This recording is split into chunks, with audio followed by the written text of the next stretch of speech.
Mugurkaula operācijas ikdienā tiek veiktas ļoti bieži un ir drošas, bet kā jebkura operācija, tās ir saistītas ar noteiktiem riskiem. Un kādi ir biežākie mugurkaula operāciju riski? Pirmkārt, tā ir infekcija. Pacientiem pēc mugurkaula operācijām 1 līdz 4-5 dienas pēc operācijas var būt neliela ķermeņa temperatūras paaugstināšanās līdz 37,5–38 grādiem. Tomēr, ja ķermeņa temperatūra ir paaugstināta ilgāku laiku, noteikti ir jāgriežas pie ģimenes ārsta un jāinformē savs operējošais ārsts par to. Ja pēc operācijas parādās izdalījumi, strutaini izdalījumi no operācijas brūces, tad noteikti jāinformē ģimenes ārsts un ārstējošais ārsts. Un jāveic analīzes, lai konstatētu, vai patiešām organismā ir iekaisums. Vairums infekciju tiek ārstēts konservatīvi, jeb ar antibiotiku palīdzību. Tomēr dažos gadījumos, kad infekcija atrodas kaut kur dziļi mugurkaulā vai arī nepadodas ārstēšanai ar antibiotikām, var būt nepieciešama papildus operācija, lai šo te infekciju iztīrītu. Otrkārt, tas var būt sāsiņojums operācijas ložā. Pēc mugurkaula operācijas paliek kaut kāda brīva vieta. Operācija nekad netiek pabeigta, pirms ārsts pārliecinās par to, ka vairs nav nekāda asiņošana. Tomēr atsevišķos gadījumos pēc operācijas var atvērties kāds neliels asinsvads un šī operācijas loža var piepildīties ar asinīm, izveidoties receklis, un šīs receklis var nospiest vienu vai vairākus nervus. Parasti šī problēma izpaužas jau pirmajā pēcoperācijas dienā, un visbiežāk tā izpaužas kā sāpes pa nerva gaitu, piemēram, šaujošas sāpes kājās. Šo problēmu mēs diagnosticējam veicot magnētiskās rezonanses izmeklējumu.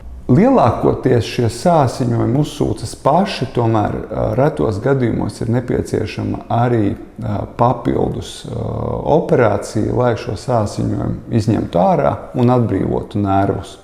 Un pēc šīs operācijas tad šīs sūdzības uzreiz arī pāriet.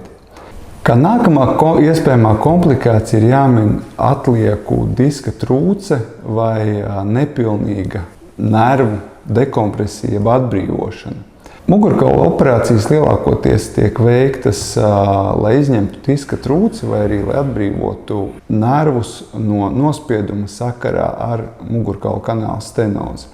Atsevišķos gadījumos diska trūces neliels fragments var tikt nepamanīts, un tas var joprojām nospiest nervu, vai arī atbrīvojot mugurkaula kanālu. Šis kanāls var tikt kaut kādos gadījumos nepilnīgi atbrīvots. Kādi var būt simptomi, kad tas notiek? Lielākoties pacients neizjūt nekādu pozitīvu efektu no operācijas, respektīvi joprojām saglabājas, piemēram, šaujošas sāpes kājā. Šādos gadījumos bieži vien var būt nepieciešama papildus operācija, lai šo problēmu novērstu. Nākamais – diska trūces recidīvs. Recidīvs ir diska trūces atkārtošanās. Šī atkārtošanās var būt tūlītēji pēc operācijas, piemēram, nākamajā dienā, vai arī vairākas nedēļas, mēnešus vai pat 10 līdz 15 gadus pēc operācijas. Un par recidīvu mēs uzskatām diska trūces atkārtošanos tajā pašā līmenī un tajā pašā pusē. Diska trūces recidīva risks pēc operācijas ir pēc literatūras datiem aptuveni 12%. Vairums diska trūču var tikt ārstētas konservatīvi, tajā skaitā arī recidīvi. Tomēr diska trūču konservatīva ārstēšana nav tik efektīva kā svaigu diska trūču ārstēšana. Respektīvi, šajos gadījumos biežāk ir nepieciešama operācija nekā pacientiem, kuri pirmreizēji saslimst ar diska trūci un cieš no tās radītajiem simptomiem. Gadījumos, kad diska trūce nepadodas konservatīvai ārstēšanai vai arī pacientam ir neiroloģisks deficīts, piemēram, vājums pēdā, Šādos gadījumos ir jāveic atkārtota operācija. Atkārtotas operācijas bieži vien ir saistītas ar papildus riskiem, jo tajā vietā, kur jau ir veikta operācija iepriekš, veidojas rētaudi. Šie rētaudi ir ļoti cieši saistīti ar durālo maisu. Durālais maiss ir noslēgta telpa, kurā atrodas nervi, un šis maiss ir pildīts ar smadzeņu šķidrumu. Durālā maisa bojājums vai arī saknītes apvalka bojājums var radīt tā saucamo likvorēju, jeb smadzeņu šķidruma noplūšanu. Arī neskatoties uz to, ka ķirurgs likvorējas gadījumā šo defektu noslēdz, pēc operācijas var parādīties īslaicīgas galvas sāpes, kuras pēc dažām dienām pāriet. Atsevišķos gadījumos likvors var noplūst caur brūci. Dažreiz tas var notikt arī pēc izrakstīšanās no slimnīcas. Ja pacients redz uz pārsēja ūdeņainus izdalījumus, tad steidzami ir jāziņo operējošam ārstam. Šāda problēma var izraisīt nopietnu infekciju, un tā noteikti ir tūlītēji novēršama. Ja jūs vēlaties uzzināt vairāk par likvorēju, tad meklējiet mūsu kanālā informāciju, kur ir detalizēti apskatīta šī problēma. Nākamais – mugurkaula nestabilitāte. Jebkura mugurkaula operācija, kad netiek veikta tūlītēja fiksācija, var izraisīt mugurkaula nestabilitātes rašanos. Nestabilitāte ir lieta, kad skriemeļi var sākt slīdēt viens pār otru, un tas savukārt var radīt nervu nospiedumu. Šādos gadījumos pacients izjūt šaujošas sāpes kājās vai tirpšanu, un šī problēma visbiežāk tiek risināta ar papildus fiksācijas operāciju, lai mugurkaulu nostabilizētu.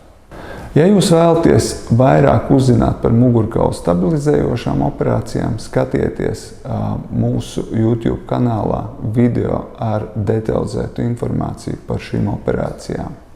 Paralīze, mazā iegurņu orgānu funkciju traucējumi, kas ir urinācijas traucējumi, bēdera izējas traucējumi, seksuāla disfunkcija, lielo mugurkaulu priekšpusē esošo asinsvadu ievainojums ir ārkārtīgi retas un ļoti nopietnas komplikācijas. To risks gan ir ļoti neliels. Sāpes pēc operācijas nav uzskatāmas par kaut kādu risku vai īpašu komplikāciju, jo tās lielākoties ir pārējošas. Muguras sāpes daudziem pacientiem pāriet dažu dienu vai vairāku nedēļu laikā. Ļoti būtiski ir ievērot ārstējošā ārsta un fizioterapeita sniegtās rekomendācijas par ārstniecisko vingrošanu. Tā būtu rūpīgi jāpilda visu atlikušo dzīvi, lai izvairītos no jaunām mugurkaulu problēmām. Tā noteikti nav panacēja, tā ārstnieciskā vingrošana neatrisina visas mugurkaulu problēmas, tomēr būtiski samazina to risku. Es vienmēr ar saviem pacientiem runāju par iespējamajām operāciju komplikācijām un riskiem, jo vienmēr ir labāk būt informētam par to, kas notiek, vai arī par to, kas var notikt, nekā dzīvot šaubās, neziņā un mītos.